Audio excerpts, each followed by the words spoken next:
Évangile de Jésus-Christ selon Saint Jean, du chapitre 5, des versets 17 à 30. En ce temps-là, après avoir guéri le paralysé un jour de sabbat, Jésus déclara aux Juifs: Mon Père est toujours à l'œuvre, et moi aussi, je suis à l'œuvre. C'est pourquoi de plus en plus, les Juifs cherchaient à le tuer, car non seulement il ne respectait pas le sabbat, mais encore, il disait que Dieu était son propre Père. Il se faisait ainsi l'égal de Dieu. Jésus reprit donc la parole. Il leur déclarait: Amen, amen, je vous le dis. Le Fils ne peut rien faire de lui-même. Il fait seulement ce qu'il voit faire par le Père. Ce que fait celui-ci, le Fils le fait pareillement, car le Père aime le Fils et lui montre tout ce qu'il fait. Il lui montrera des œuvres plus grandes encore, si bien que vous serez dans l'étonnement. Comme le Père, en effet, révèle les morts et les fait vivre, ainsi le Fils lui aussi fait vivre qui il veut. Car le Père ne juge personne. Il a donné au Fils tout pouvoir pour juger, afin que tous honorent le Fils comme ils honorent le Père. Celui qui ne rend pas honneur au Fils ne rend pas non plus honneur au Père qui l'a envoyé. Amen, amen, je vous le dis. Qui écoute ma parole et croit en celui qui m'a envoyé, obtient la vie éternelle et il échappe au jugement, car déjà il passe de la mort à la vie. Amen, amen, je vous le dis. L'heure vient, et c'est maintenant, où les morts entendront la voix du Fils de Dieu, et ceux qui l'auront entendu vivront. Comme le Père, en effet, a la vie en lui-même, ainsi a-t-il donné au Fils d'avoir lui aussi la vie en lui-même. Et il lui a donné pouvoir d'exercer le jugement, parce qu'il est le Fils de l'homme. Ne soyez pas étonnés, l'heure vient où tous ceux qui sont dans les tombeaux entendront sa voix. Alors ceux qui ont fait le bien sortiront pour ressusciter et vivre. Ceux qui ont fait le mal pour ressusciter et être jugés. Moi, je ne peux rien faire de moi-même. Je rends mon jugement d'après ce que j'entends. Et mon jugement est juste, parce que je ne cherche pas à faire ma volonté, mais la volonté de celui qui m'a envoyé. Au nom du Père et du Fils et du Saint-Esprit, Amen. Loué soit Jésus-Christ. Il y a de cela quelque temps, une dame est venue me raconter une situation qui s'est produite à la maison. Et elle m'a aussi donné l'occasion, ou elle m'a permis de faire aussi ce partage. C'est qu'elle rentre le soir du travail, rentrant le soir, elle est en train d'apprêter la nourriture, tout pour les enfants. Et elle a sa dernière fille qui se met à faire beaucoup de bruit, qui vient taquiner la maman et à la maman de se plaindre, disant que mais tu sais que quand je rentre le soir, je n'aime pas le bruit parce que je suis au travail toute la journée et je rentre comme ça là, il y a beaucoup de bruit, ça me dérange, vous savez ça? Elle se plaint. Et son fils aîné qui a environ 12 ans, 13 ans, qui se met à dire à la maman que non, il faut la laisser faire ainsi parce que tu n'es presque jamais avec nous. Donc, si elle trouve l'occasion d'être avec toi, il ne faut pas te plaindre. Elle a besoin de toi. Et c'est à la maman de s'insurger un peu. Qu'est-ce que tu es en train de dire? Et c'est à l'enfant de dire, oui, c'est vrai. Tu n'es presque jamais à la maison. Toi, tu es toujours au travail. Étant au travail, on passe peu de temps. Quand tu rentres, c'est à peine tu après de la nourriture. Après, c'est le sommeil. On n'a pas le temps avec notre maman. Donc, tu n'as pas notre temps. Et c'est à la maman de s'interroger en elle-même. Mais pourquoi? Avant, disant à l'enfant, vous n'aviez même pas de quoi aller à l'école. Il y avait des difficultés. Ce n'était que du salaire de papa qu'on vivait et ce n'était pas suffisant. Maintenant, je travaille. Travaillant, on vous a donné les meilleurs, on vous a envoyé dans les meilleures écoles.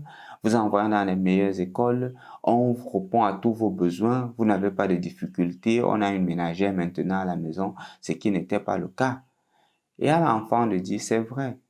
Mais quand j'étais à l'école primaire, parce que l'enfant est au secondaire maintenant, quand j'étais à l'école primaire, je savais que chaque jour quand je rentrais de l'école, je devais voir ma maman, je devais embrasser ma maman, je devais parler avec ma maman.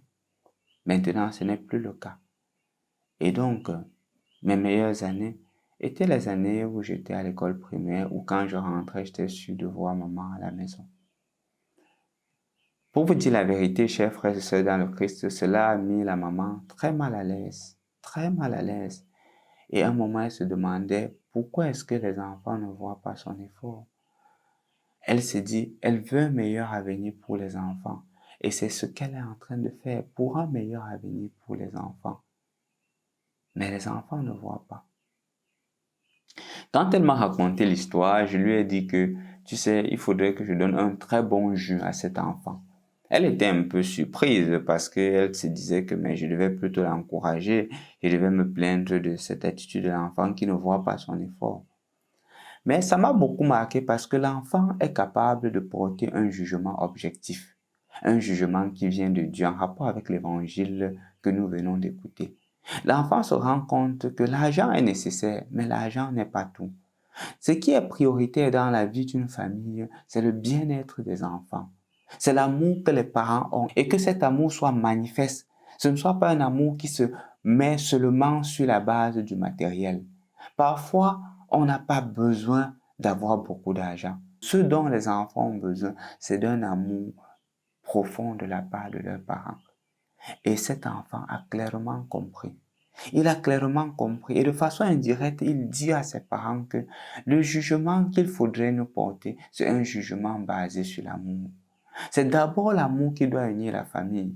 Il dit indirectement aux parents que moi, je n'ai pas de problème de fréquenter dans une école qui ne soit pas au standing, mais que j'ai l'amour de mes parents, que je grandisse en sachant que si j'ai besoin d'une oreille attentive, je peux me tourner vers ma maman.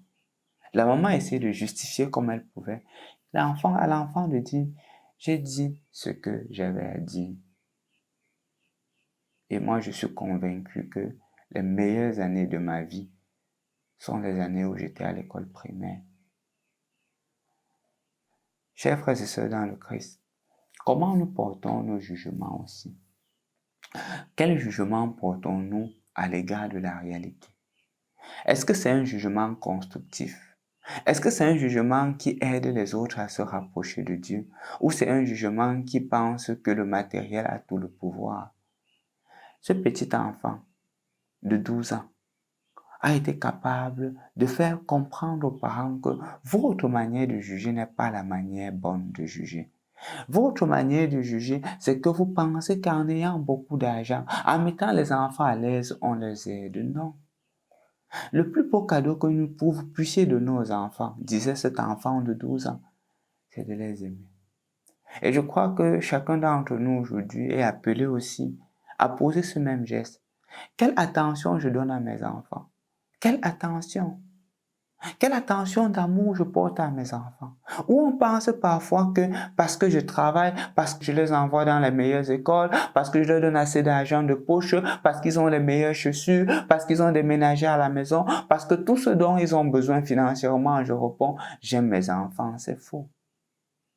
L'amour, ce n'est pas le matériel. L'amour, c'est l'attention que je porte à chacun d'entre eux. L'amour, c'est le service que je leur accorde. C'est ça l'amour parental. C'est ça l'amour que le Seigneur voudrait que tu montres à tes enfants, que tu exprimes à tes enfants. Un amour qui leur fasse sentir qu'ils sont aimés, qu'ils sont précieux aux yeux de Dieu et qu'ils sont sans prix. Que le soir, lorsque tu rentres du travail, puisque tu ne peux pas laisser le boulot, que tu leur donnes du temps. Que tu ne te concentres pas sur autre chose que de savoir comment a été leur journée, que de savoir comment est-ce qu'ils se portent et que les week-ends soient dédiés à ces enfants. Malheureusement, parfois, même nos week-ends ne sont pas dédiés à nos enfants. Et de la même manière que ce jeune garçon a créé justice pour l'amour parental, ces enfants que tu encadres, ces enfants qui sont les tiens, crie aussi justice. Prends des résolutions aujourd'hui afin que ton jugement soit un jugement semblable à celui de Jésus, en leur donnant du temps, en leur donnant de l'attention et en les aimant. Parce que si tu ne le fais pas, ils trouveront l'attention où il ne faut pas. Aujourd'hui, prends la force de Jésus et le courage de Jésus pour pouvoir faire des choix substantiels, pour pouvoir porter des jugements objectifs. Au nom du Père et du Fils et du Saint-Esprit. Amen.